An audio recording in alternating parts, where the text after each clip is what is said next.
Good afternoon. My name is John Strope. Welcome to the Nebraska State Historical Society's Brown Bag History Lecture Series. Brown bags have been offered since the mid-1980s. Lectures are held monthly on the third Thursday here in the auditorium at the Nebraska History Museum at 15th and P Street in Lincoln. You can find a detailed schedule for this series, as well as information about all of the Society's programs and services on the Society's website at history.nebraska.gov. If you are not already a member, I encourage you to join. Benefits of membership include a subscription to Nebraska History Magazine, use of a microfilm reader printer in the Society's library archives to make free copies from microfilm, free admission to the Society's 7 historic sites, reduced fees for kids' classes, tours, after-hours events, and similar activities where there is a fee, discounts in the Society's landmark stores at the History Museum, the State Capitol, and Chimney Rock. Before I introduce today's speaker, I want to thank the Nebraska State Historical Society Foundation for the financial support which allows us to tape and broadcast these programs. We offer special appreciation to LNK-TV, a service of Lincoln City government which produces these programs. The programs are broadcast by cable partners across the state, and they are posted on YouTube. The Society is so pleased to be sharing these programs with you. To find these videos on YouTube, it's easy. Type in your browser www.youtube.com/user/Nebraska Historical. Click on playlists and you will go to a new page. There you will see a subsection labeled Brown Bag Lectures, where you will find over 160 past brown bags available on YouTube. Our speaker today is Stephanie Grace Whitson. The topic is, Can Fiction Teach Facts? Award-winning Nebraska author Stephanie Grace Whitson's life as a full-time writer resulted from teaching Nebraska history to her 4 homeschooled children. Her career spans over 2 decades and has produced 22 full-length historical novels and 3 historical novellas, in addition to nonfiction works. Whitson earned a Master of Historical Studies degree from Nebraska Wesleyan in 2012. She will call on her experience as both a novelist and a historian to discuss the advantages and inherent dangers of using historical fiction as a basis for teaching and learning history. Just to let you know about asking questions, Stephanie will invite questions from you at the end of her talk. Please join me in welcoming Stephanie Grace Whitson.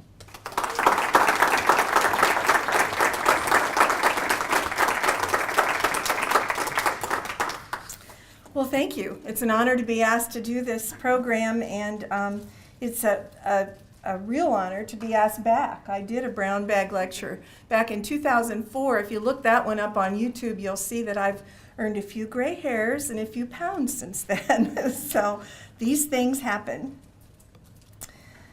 It wouldn't be any surprise to anybody here today who's familiar with my work to anticipate my answer to the question, which is obviously yes.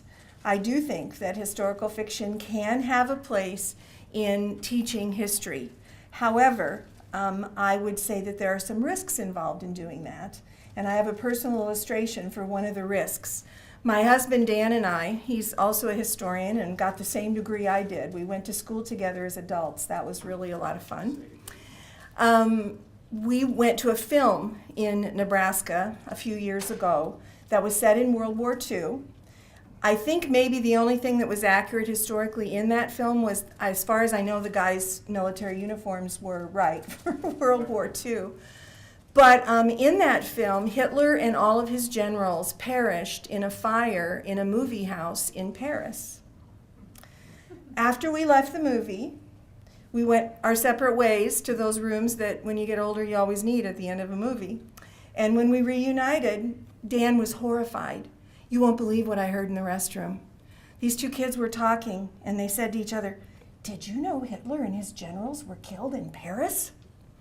And I looked at him and I said, "I can't believe it. I had the same experience in the ladies' room, only my conversation was a couple of young women who were students who said to each other, when we're in Paris next summer, we're going to have to look for that theater and see if it's been made into a museum or something."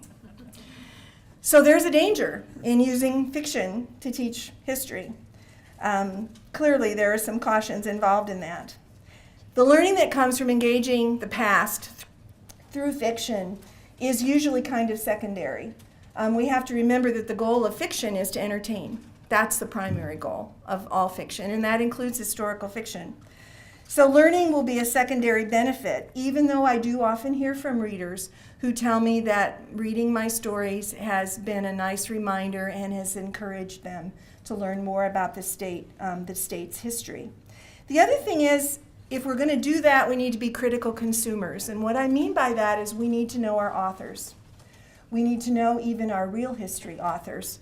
There's this thing called revisionist history that is panned now by a lot of historians. And every historian who's highly respected still has to filter what they're learning through their personality, through their worldview. It'll be limited by what they know because none of us can know everything about a historical event. So just as we're going to be critical consumers of the real history that we read, the biographies and things like that, we also need to be critical consumers of the historical fiction that we read and know who our authors are. Does that person do their research?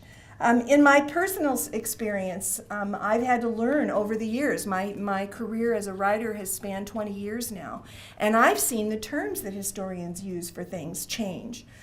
A historian studying a specific event that happened in the state of Minnesota in 1862, at the beginning of his career in, say, the 1950s, the 1960s, would have said, "I'm studying the Minnesota Sioux Massacre."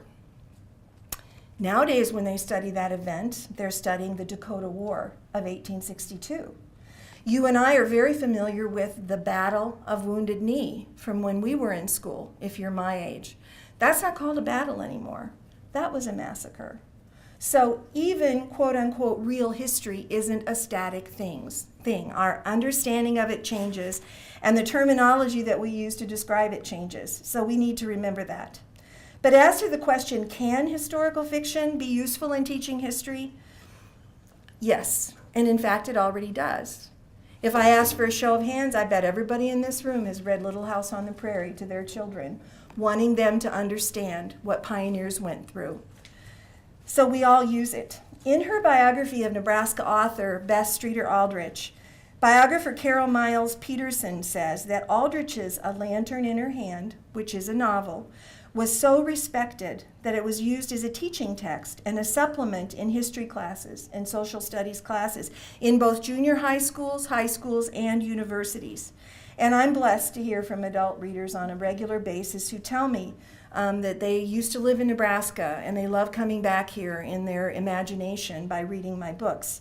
I've heard from public school and history and language teachers who've used some of my books in their classrooms, and I've heard a lot from homeschooling parents who've been kind enough to let me know that their junior high school student who thought history was boring finally got it when they were introduced to maybe one of my stories or Little House on the Prairie. It's nice to be mentioned in the same breath with those sometimes. Hopefully many of you here today or someone who will be watching in the future on YouTube can think of dozens of examples of how historical fiction has helped you or helped your children engage with real history. While I was preparing this talk, I asked my eldest daughter if she remembered any of the fictional accounts that we used when we were studying American history at home together. In no time, she'd produced this list and sent it to me, texted it to me. And you can see she not only remembered titles of books, but as far as I know, remembering where they were set and what they were about came out of her memory. Personally, I remember reading a lot of historical accounts that informed my appreciation for real history. I was a French major in college. It wasn't until I was a high school French teacher that I actually read Charles Dickens's A Tale of Two Cities. And wow, did that bring the French Revolution home to me in a very personal way. The red badge of courage informed my understanding of what soldiers went through during the American Civil War. My personal favorite Willa Cather novel is One of Ours. And the reason is that it took me into the life of a World War I soldier and really impressed me with the horror of trench warfare and helped me appreciate what those boys went through in that war. So that's the first part of my talk today, is the introduction. I'm going to have 3 more parts. In the first part, I'm going to share a little bit with you about my personal journey into Nebraska history and how that led to me being a novelist, because my personal story starts with real history.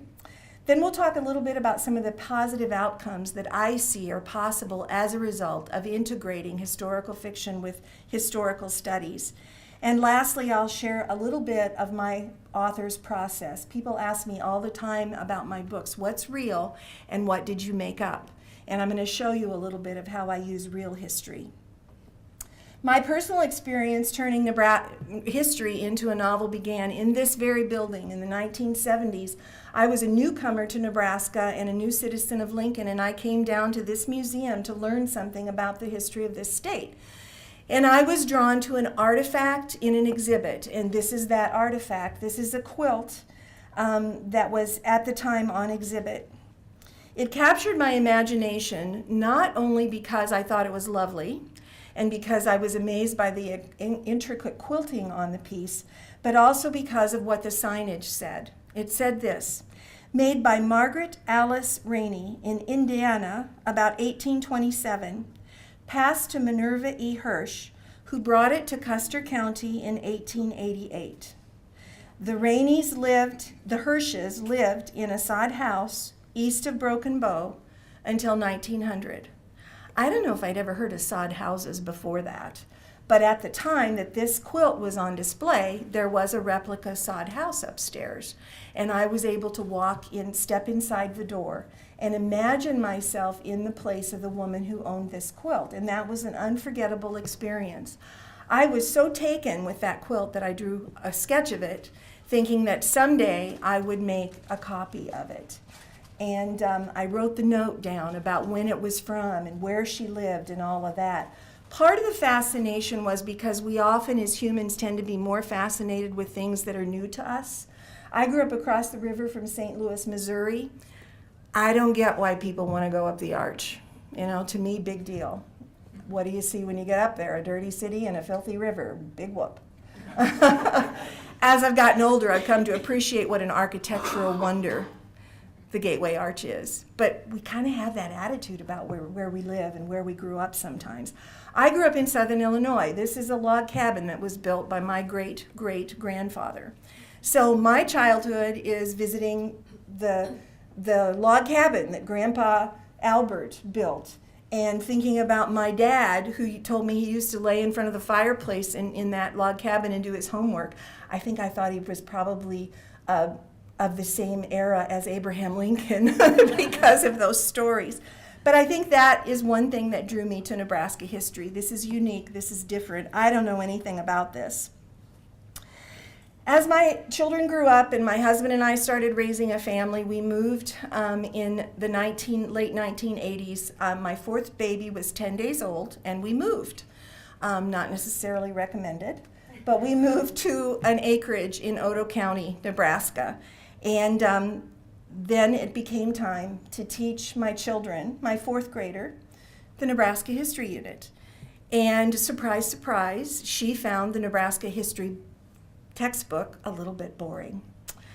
So in my desire to help my children engage with the history of our state, it seemed logical to me to move them beyond the textbook, beyond the facts and dates, and into the lives of people who had actually lived the story I wanted them to learn. So we walked down the gravel road to this little, at the time, pretty much abandoned pioneer cemetery, and we began to learn about the people who were buried there. And I asked them to find the answers to the who's, what, when, where's, and why's. Who were these people? Where did they come from? Why did they come? What did Mrs. King do when the baby was sick? Where did she go? How many of these trees were here when the Kings lived here? And what would it have felt like to have lost your siblings? Because those little graves you see in that photograph are all children of the same parents. We were doing history, which is a new kind of buzzword in history classes now, and it's something that my husband and I learned a lot about when we were working on our master's degrees.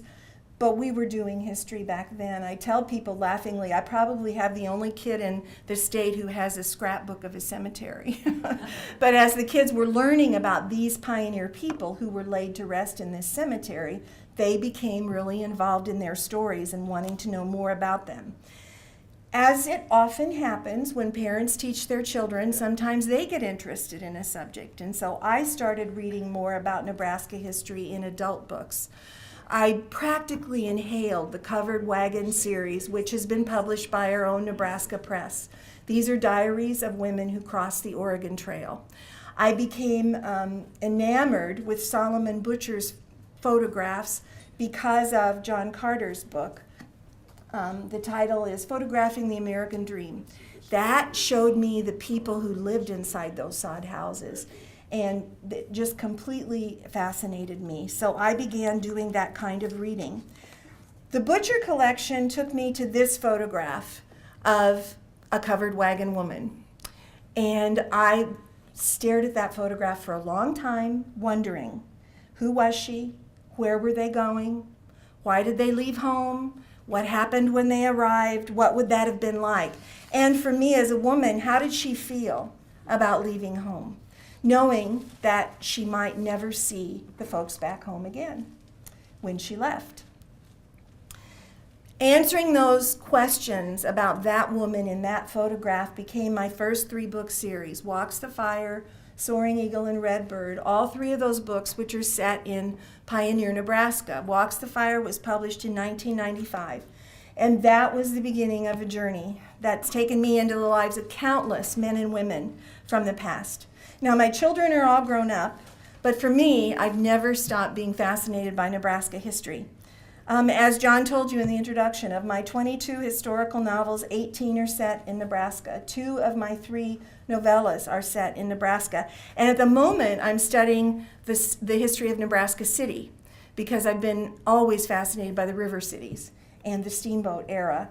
And I'm really thankful for James Potter's book, Standing Firmly by the Flag, because I want to set a story in post-Civil War Nebraska City.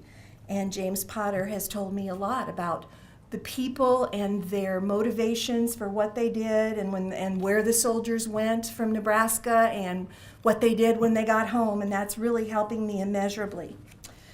So that's part of one of my presentation today, my continuing personal journey and how it informs what I believe about the question at hand. Historical fiction drew me to learn Nebraska history, and since becoming a published novelist, I've learned that historical fiction does teach a lot of people history. But the question is that a good thing? I've already shared with you some of the cautions that I would give to anyone who's learning history that way, but I believe there are some potential positive outcomes from including historical fiction that we can talk about now. First of all, one thing that historical fiction can do, which I've seen in my own life, in the lives of my children, in the lives of people who write to me, is it can harness the imagination and help people create a personal, emotional connection with the past.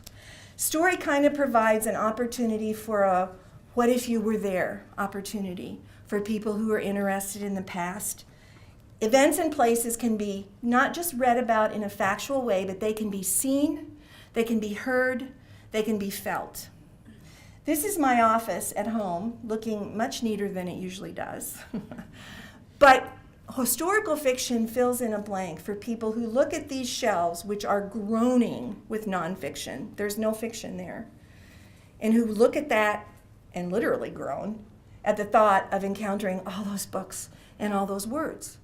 But people will engage with historical fiction who will never, ever read all those books in my office. Why? Because fiction can put a face on human statistics and on facts. I'm going to share an example with you. One of the books I've read about Nebraska history that I continue to go back to is In All Its Fury, The Great Blizzard of 1888. Now, I can read this to you about that blizzard. The blizzard of January 1888 was notable, not simply because of the low temperatures, for other cold waves have been colder. Neither was the snowfall remarkably heavy, nor the depth on the ground unusual as compared with many other occasions. It was the combination of the three factors, the gale winds, the blinding snow, and the extremely rapid drop in temperature from winter comfort level to well below zero, which together made the blizzard most dangerous. That phrase, the drop in temperature from winter comfort level, a lot of the kids didn't wear their coats to school that day that happened. And so that winter comfort level caused a lot of problems. So my kids could have read that, or you could read that, and but if you have an overactive imagination, like a novelist does, you'll do something like this with that fact. Carrie stumbled back to the pony's head, and they plunged ahead. They were lost in a thick, enveloping whiteness, a cloud of vapor that shut Carrie off from everything around her. Fear clutched at her as she wondered, how can it be dark, and yet everything be white? She struggled to hold onto the pony's reins while holding a scarf up to her mouth. Lakota's nostrils were caking over with ice. When Carrie turned into the wind to claw the ice away, snow covered her own face so quickly she feared her eyes would freeze shut. Her only sense of direction came from the wind.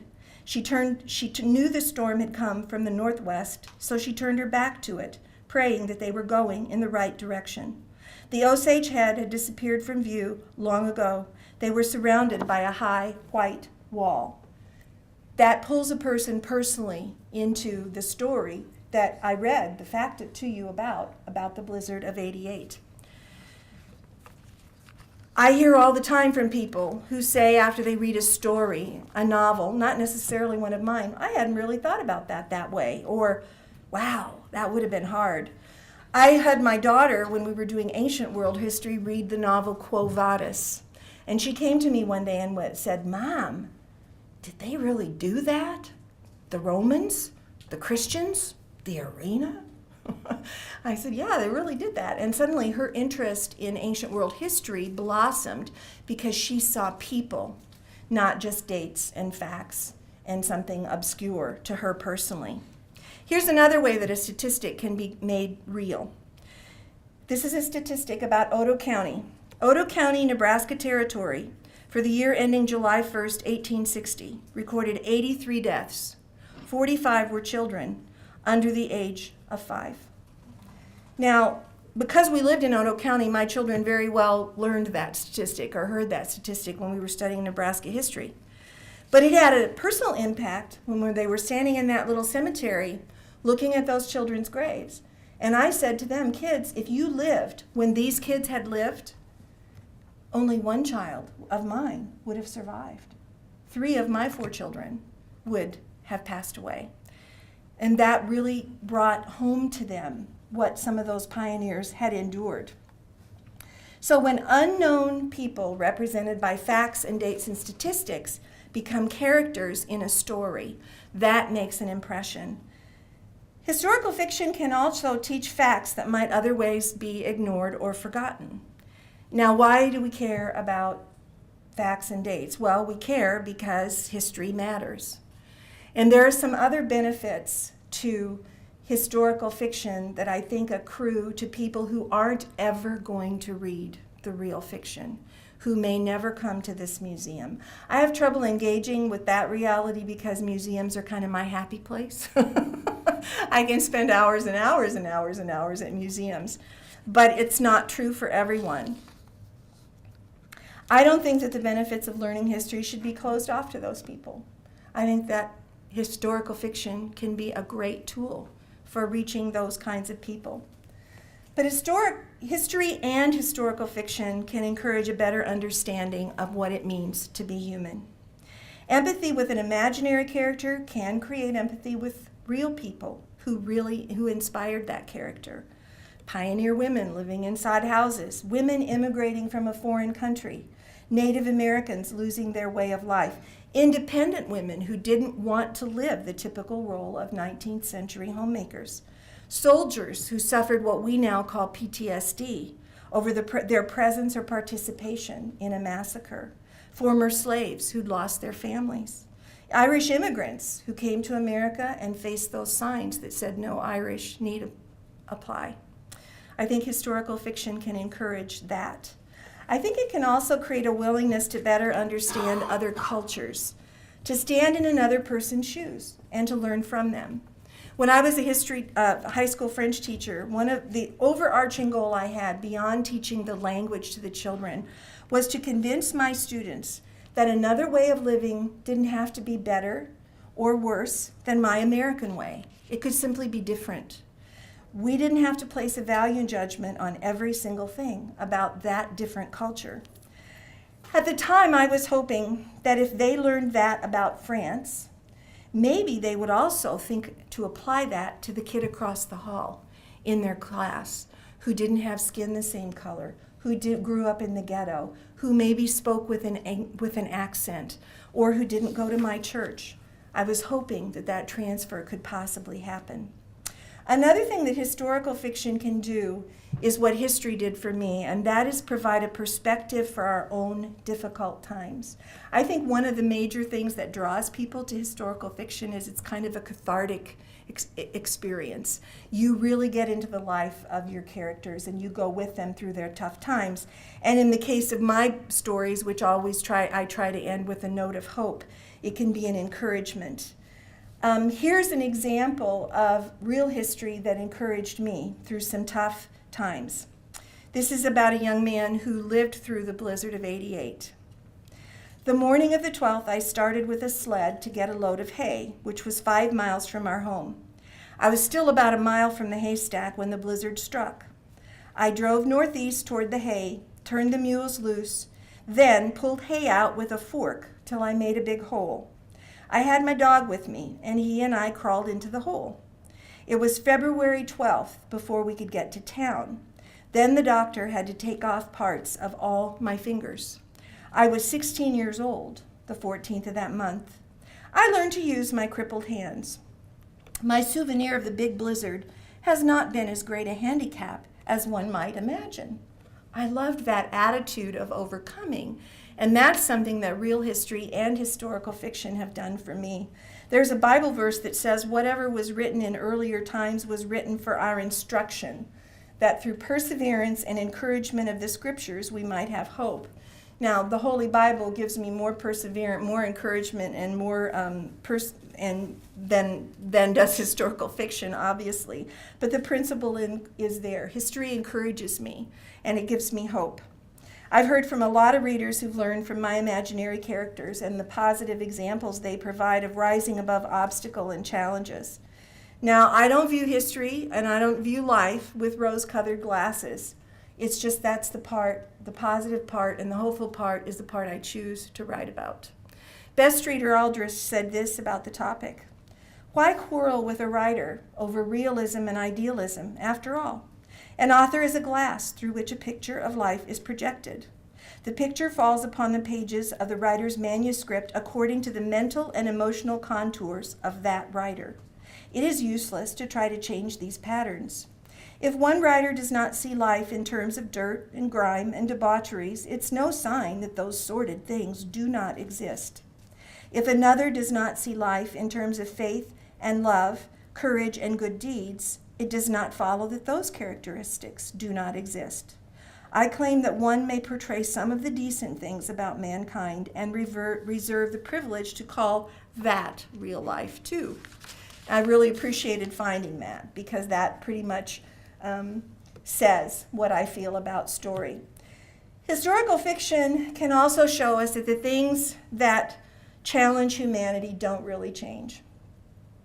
As the sage who wrote the biblical book of Ecclesiastes wrote, there's nothing new under the sun.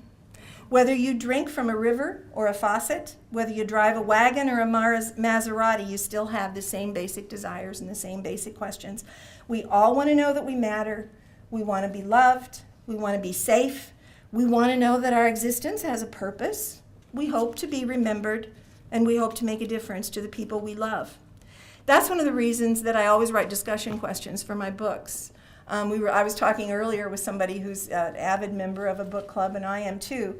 And reading fiction together and discussing it can provide a springboard to these kinds of discussions about real life and how we handle the challenges that come. So that's part 2. Some of the benefits that can accrue from engaging with historical fiction. Now we'll move on to some examples of using real history to write historical fiction. This is only part of my current to-be-read pile at home. Nothing has really changed for me. I'm still reading nonfiction all the times because my characters are inspired by the real people who lived real events. Will any of these books inspire a novel? I have no idea. But usually at some point when I'm reading nonfiction, some event or person will pique my curiosity, and I usually think about what kind of person would not only survive that event of history, but what kind of person would learn and grow from it. And that's the kind of character that I try to create. I always tell people when they ask me what part of my stories are real and what part did I make up, that what really happened in history is far more interesting than anything I could ever create out of my imagination. I don't know if they believe me, but it's really true. I come across things all the time in nonfiction works that I think, oh my gosh, that's incredible. I could never use that in a book. Nobody would believe it. It really happened, but it really did. Most recently, in my book, Messenger by Moonlight, one of my New York editors questioned, is it really possible for it to be 60 below zero? And I said, you've never been on the Great Plains, have you? But I was able to provide her with a nonfiction example of a military man who wrote in his diary what the wind chill was that day when he came in off the plains. So that's what I do. I put imaginary characters inspired by real people into real events and settings. If someone uses an elevator in a hotel in my book, I want to know there was a hotel that had an elevator in that place at that time. I always try to find historic precedent for the window dressing in my books. If someone takes a trip, I want to know how they would have been most likely to get there in that place at that time and how long it would have taken. So you can imagine I spend a lot of time playing with real history. I'm going to show you a few examples of how I've used different historical resources, how they've inspired some of my novels, and then what I did with them. I showed you the Great Blizzard of '88, how I used some of that nonfiction in a story. This is the back cover of a book called 16 Brides. And what's unique about this of all my books is, can you read that headline? It says Attractive Widows. That's an actual newspaper headline from a Gordon, Nebraska newspaper in the late 1800s. And I was at the archive over on R Street reading about Gordon, Nebraska for another book, actually. And as you can imagine, that headline kind of attracted my attention. And I'm going to move over here and hope to read it. Another cargo of war widows arrived in Plum Grove last Tuesday morning, 16 in number, and filed upon claims adjacent to town. This was decidedly the best lot of widows that has arrived thus far. Now, wouldn't that make you kind of wonder who, what, when, where, why? And I went looking for the answers to those questions, and I had to change the town because I didn't want it to be a real town. Plum Creek is the precursor of Lexington, and that is where my book is set. And in my desire for historical accuracy, I needed the town to be a little more developed than Plum Creek was in 1871, so I called it Plum Grove, because I didn't want all those historians who live in Lexington writing me letters saying, no, we didn't look like that in 1871. But that is 16 Brides. Another newspaper article inspired my book, Karin's Memory Box. Again, a very small article. I was reading it on microfilm at the archive. It was from the late 1800s. Grand Island, Nebraska, one of the German clubs had decided there weren't enough German women, and they pooled their funds and sent to Germany for women, and 40 came. And as I recall, they met in the community center, they paired off, they got married. They had to spend the first night in Grand Island so that if any of the ladies wanted to annul the wedding after the first night, they could. And then they went home with strangers. And that stopped me in my tracks, and what resulted was the novel Karin's Memory Box. So newspaper articles not only have inspired novels, but they've also illuminated events for me.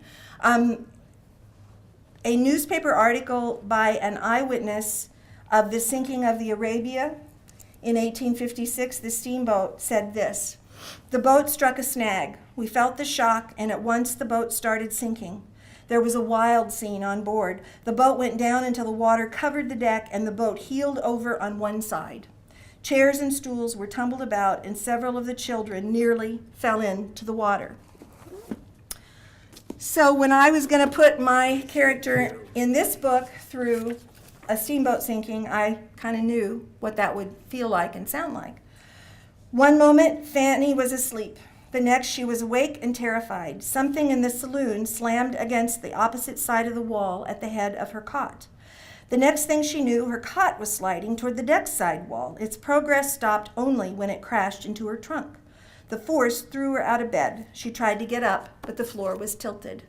And then historical accounts of the explosion of the Sultana, which is one of the worst steamboat accidents to ever happen, helped me add fire to Fanny's predicament, because you never want them to actually be able to solve a problem if you can. Autobiographies and biographies also inform my stories all the time. A serendipity at Bennett Martin Library right here downtown Lincoln one day. I was browsing the biography aisle, and I reached for a book because it was old. And I pulled it out, and it was this book, Mary and I, 40 Years with the Sioux by Stephen Return Riggs. Well, I did not know who Stephen Return Riggs was, but I was learning about Alfred Riggs, who was the headmaster at the Santee Normal Training School in northern Nebraska, because one of my characters was going to live there for a while. Well, Stephen was Alfred's father, and he and his wife had worked with the Dakota in Minnesota, and that's what introduced me to that event called the Dakota War of 1862, which in my day we didn't learn about in school because we were all learning about the Civil War. And so the Dakota War didn't gain much attention. Archival records enhance my understanding of Nebraska history. I was down at the archive, which is my other happy place in Lincoln, learning about the Solomon Butcher photographs, looking at some of those on the big server before they were uploaded to the internet. Did you know you can see all of Solomon Butcher's photographs now at the Library of Congress website? Thousands of them if you want to. But I was there, and one of the curators who was helping me with that project said, "I think you'd be interested in getting to know someone." I just pulled records of a Nebraska gal for someone who was studying long-distance horseback rides. What was her name? Nan Aspinwall. She was a trick shot in Buffalo Bill's Wild West. What do we have of Nan Aspinwall's? We have her scrapbooks. Oh boy, don't put them away. I'll be back. So that ended up inspiring the main character in my book, Belle of the Wild West, where my gal becomes part of the Wild West troupe. So that was just a serendipity down at the archive. Museums often take me to places and introduce me to people from the past that I didn't know about. A World War II display at Fort Robinson and Civil War displays in both Illinois and Missouri have informed some of my books. I was already researching my Pine Ridge Portrait series and was at Fort Robinson and went to the museum and walked around the corner, and there was this recreation of a German prisoner of war sleeping on a cot at Fort Robinson. I had no idea German prisoners of war were housed in America, in the Midwest, to replace and to help the labor shortage that was caused in agricultural areas because so many of the young men who were supposed to be working farms and ranches were in the Pacific Theater or in Europe fighting World War II. That truly fascinated me, that whole idea, especially when I began to read about that event and learned that the Nebraskans were pretty nice to those German prisoners of war. And interesting little tidbits, like one of the prisoners was visited by his mother, who lived in Chicago. She had emigrated before World War II. He didn't. and he ended up a prisoner of war at Fort Robinson. So that became my book, Footprints on the Horizon. These other photographs are from a museum in Springfield, Illinois, and that basket brigade, I'm so excited somebody's going to come speak on the North Platte Canteen. The basket brigade in Decatur, Illinois was a Civil War version of our North Platte Canteen. Ladies met the trains and fed the soldiers. I was so captivated by that, I got 2 of my writer friends to do a novella series for that, and we were able to put out a basket brigade Christmas about the different, inspired by the women who did that during the Civil War. Obviously, I've already told you I read a lot of reference books. This is a nod to Tom Beaker, who didn't laugh me out of the museum when I told him I was writing popular fiction about Fort Robinson, but was a great help. Showed me maps of what Fort Robinson looked like in the years that my books were going to be set, so that I knew where the buildings were and so that I didn't send a soldier to a building that didn't exist. That might not have been important to anybody, but it was really important to me, and he was wonderful. I'm showing you this because I buy the books, because I know I'm going to write in them, and I'm underlining what it was like. And what Beaker's book did in this one especially was introduce me to what a typical day in the life of a soldier at Fort Robinson, Nebraska was like. And when you read things like that, you come up with great little tidbits that you can include, and they add authenticity to a story. Here's one. Liquor was another problem. The post trader could sell it, but Nathan had to keep a record of his customers and was only allowed to sell them 3 drinks a day, and those had to be at least an hour apart. Civilians were always trying to find a way to get contraband liquor onto the post. The summer before, one enterprising gardener had sold the men watermelons at $1 apiece, 10 times the usual price, because the melons contained bottles of liquor. I would never have imagined that, but that really happened in Fort Robinson. Thank you, Tom Beaker, for your book. That helped a lot. 2 more examples. We're getting to the close here, but 2 more examples of how I used a first-person account. The woman on the left in the book, A Prairie Populace, that's Nebraska pioneer woman Luna Kelly. When I discovered her memoir, it was an unpublished type manuscript in a box over at the archives. She was very descriptive of what her experience was like, and that can be hard to find. A woman from the late 1800s who actually talks about how things felt, and Mrs. Kelly did that. She talked about how things felt. She came after her brother and father were here and had built a sod house, and her husband was going to come later. He was finishing up some things. I believe, if I recall correctly, they were from Illinois. She came on the train, and she writes this about her first view of a sod house. The sun was very hot and bright. The prairie had all been burnt and grass just starting. Not a tree, a shrub, or even a gooseberry bush to be seen all the way, and not many houses, and most of them sod. The first one I saw, I said, "But it's mostly black." Pa said, "What color did you think a sod house would be?" "Oh, nice and green and grassy," I said. "Not such a dirty looking thing." Really, I had thought a sod house would be kind of nice, but the sight of the first one sickened me. So I took Luna's experience, and that's the experience of Karin in Karin's memory box, dirt. He expected her to look at dirt and call it home. Disgust flickered in Karin Ensinger Ritter's great dark eyes as she stood before the miserable hovel he expected her to inhabit. Home meant crisp white curtains flapping in the summer breeze and bright flowers growing in wooden boxes.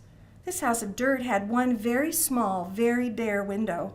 There were no curtains, no flowers, nothing but huge slabs of earth piled up like bricks with dead grass sticking out between the layers. In the place of a door, the soddy had a tattered quilt. Stepping toward the doorway, Karin pushed the rag aside. The corners of her mouth turned down. She pressed her lips firmly together and swallowed hard, barely succeeding in smothering her favorite German swear word. But I think that's how Luna felt. She tells us how she felt about it. This is another really wonderful little historic event historic resource that I was able to use after learning about the Basket Brigade in Illinois, which was a Civil War version of our North Platte canteen. I began to try to see if I could find words of anyone who had actually participated in that.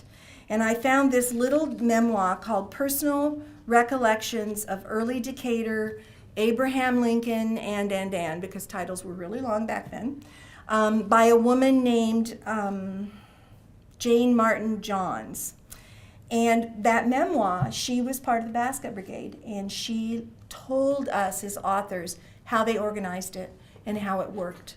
And so here's an example of something that just illuminated the whole experience for us. When 5 o'clock came, there were 20 or 30 women on the platform waiting for the train. Baskets of hot buttered biscuits, cold meats, pies, cakes, and pickles with gallons of milk and cream were ready for the supper. When the car drew up on the platform, the men in the soldiers' car crowded to the windows and gave 3 cheers for Decatur. It was a sight to make angels weep. This was only the beginning. The Basket Brigade was called into service.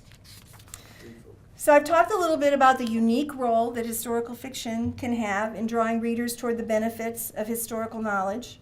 I've presented you with some examples of how real history informs my stories and how I use them. In closing, I'd like to just briefly share some concrete ways that historical fiction could actually be used in the classroom to teach history. This is a study guide that many, many years ago I developed for my first novel, Walks the Fire. It goes chapter by chapter through the novel. This could be done, perhaps it has been done with Little House on the Prairie novels. It goes chapter by chapter through the story, talks about the things that the characters are going to encounter, and then provides parents or teachers with extracurricular things they could do to learn more about that part of the story. It does things like Marcus Whitman is mentioned in chapter 1, and I recommend a young adult biography about Marcus and Narcissa Whitman. In chapter 2, we face the idea of leaving home forever. And one of the things I've done with kids in schools is to have them pace off and put tape on the floor of the size of the typical overland wagon, and then talk about packing it. What would fit in there? You can never come back. You have to take everything you need. What would you be able to take with you? Kind of doing a hands-on thing.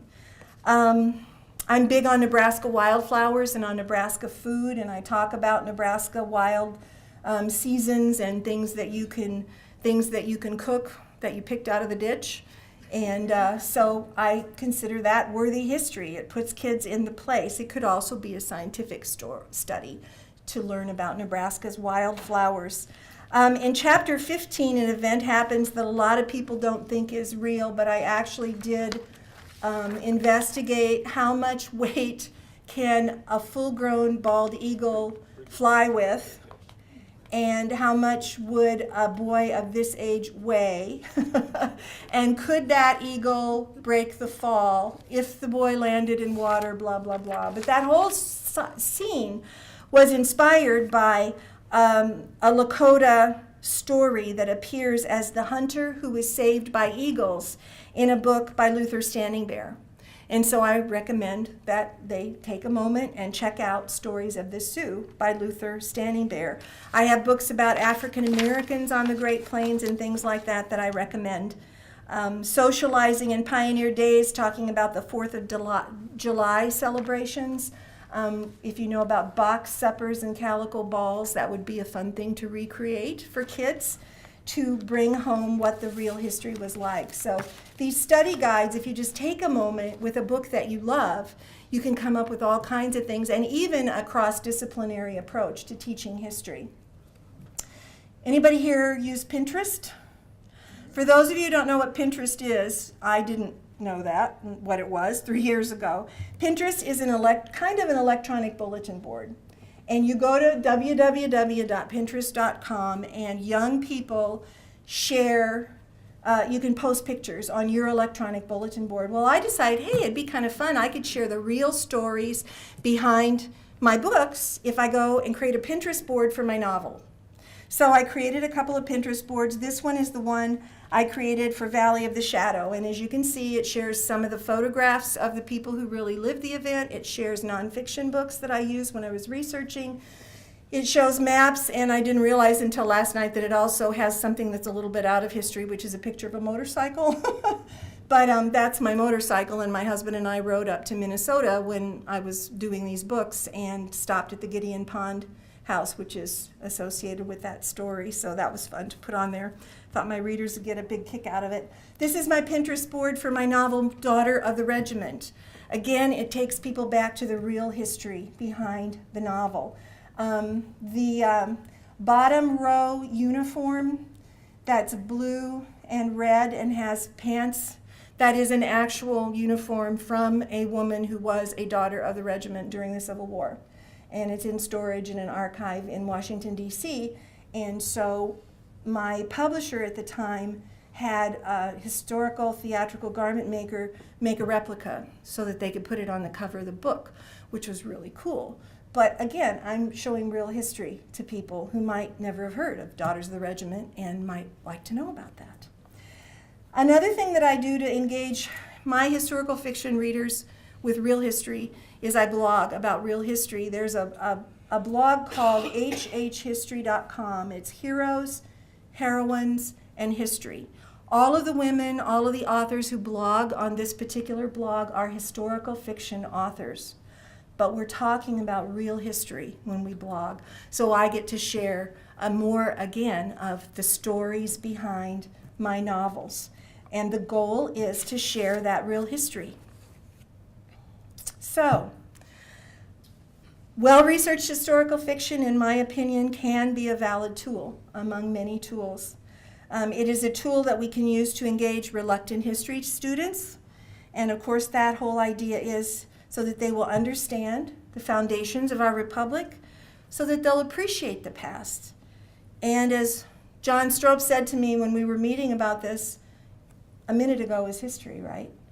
So we can help them, challenge them to learn from the mistakes of the past, and moving forward to make the real story of yesterday an even better one, which we all hope our young people will do, right, in the next generation. So thanks again for coming, and I think we have about 7 minutes, maybe 6 minutes, if anyone has questions. I'll be happy to answer them or use the famous words, I don't know. Any questions? Not a single one.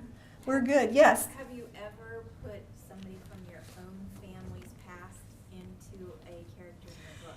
Have I ever put anyone from my own family's past in a novel? I have to think about this.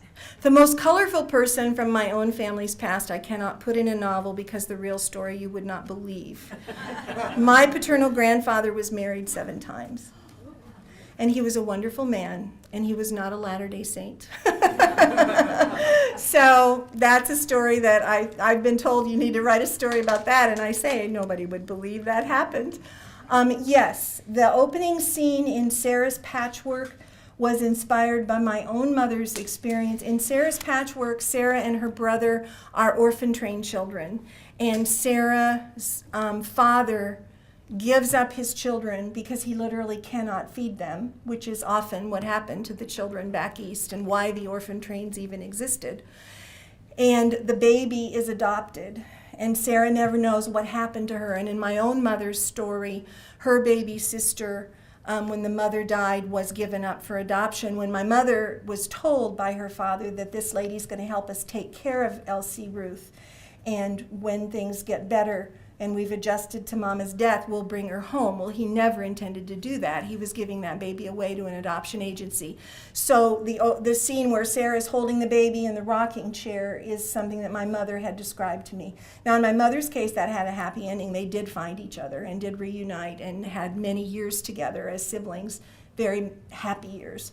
So that had a happy ending where Sarah's really doesn't. That's the only one I can think of markedly. Yes, ma'am? I was just going to tell you that because of your interest in that little cemetery in Odo County, 4-Hers have taken it over, and it is taken care of now. I'm going to have to go back. She just said that because of my interest in Solon Cemetery in Otoe County, the 4-H'ers have taken it on and are taking care of it. Isn't that wonderful? Well, there's another good thing that can happen from history. We can go take care of the final resting places of our pioneer foremothers and forefathers. So thank you very much again. I think we're finished.